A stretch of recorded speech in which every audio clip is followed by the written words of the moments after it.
क्या आपको पता है दोस्तों, एक ऐसा देश जहां भारत के 1,000 रुपए की वैल्यू 4 करोड़ से भी ज्यादा थी। हाँ, उस देश का नाम है वेनेजुएला। वेनेजुएला साउथ अमेरिका का एक ऐसा देश है जो एक समय पर सऊदी अरेबिया से भी बड़ा कच्चे तेल का एक्सपोर्टर हुआ करता था। लेकिन पिछले 1.5 दशक से उसकी आर्थिक स्थिति दिन ब दिन बदहाल होती जा रही है।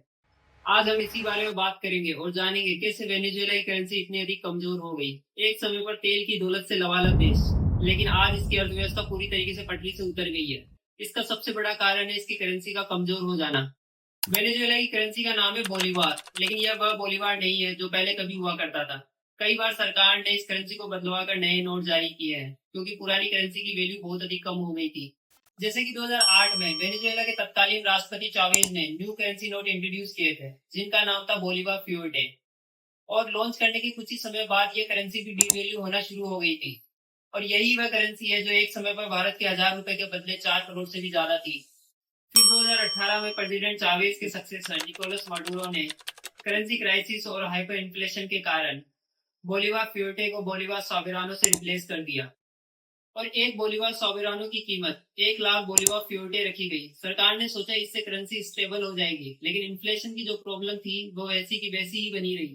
वेनेजुएला की करेंसी का डीवैल्यू होने के वैसे तो बहुत से कारण है, लेकिन जो 3 मुख्य कारण है वो मैं आपको बताना चाहता हूँ। पहला कारण है तेल की कीमतों में भारी गिरावट। वेनेजुएला की इकोनॉमी का अधिकांश हिस्सा ऑलमोस्ट 95% ऑयल एक्सपोर्ट पर निर्भर करता था। जब वैश्विक बाजार में तेल की कीमतें गिरी तो देश की इनकम में भी भारी गिरावट आई। दूसरा बड़ा कारण है सरकार की आर्थिक नीतियां। जब सरकार की कमाई कम होने लगी तो सरकार ने ज्यादा मात्रा में पैसा छापा। इससे करेंसी की वैल्यू रैपिडली नीचे गई और इन्फ्लेशन बढ़ा।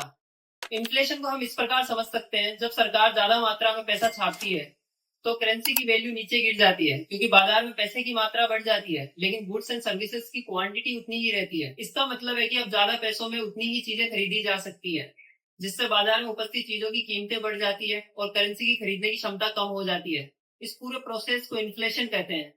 ज्यादा पैसा छापने से लोगों के पास पैसा तो आ जाएगा, वस्तुओं की मांग भी बढ़ जाएगी, लेकिन बाजार में वस्तुओं की सप्लाई उतनी ही रहती है, सप्लाई नहीं बढ़ती है। इससे बाजार में वस्तुओं की कीमतें बढ़ जाती है और करेंसी की वैल्यू नीचे गिर जाती है। तीसरा बड़ा कारण है एक्सपोर्ट में कमी। तेल के अलावा दूसरे एरियाज में न के बराबर एक्सपोर्ट होने के कारण फॉरेन रिजर्व्स में भारी कमी आई। इसके अलावा वेनेजुएला में पॉलिटिकल इंस्टेबिलिटी और करप्शन भी मेन रीजन है इस हाइपर इन्फ्लेशन का।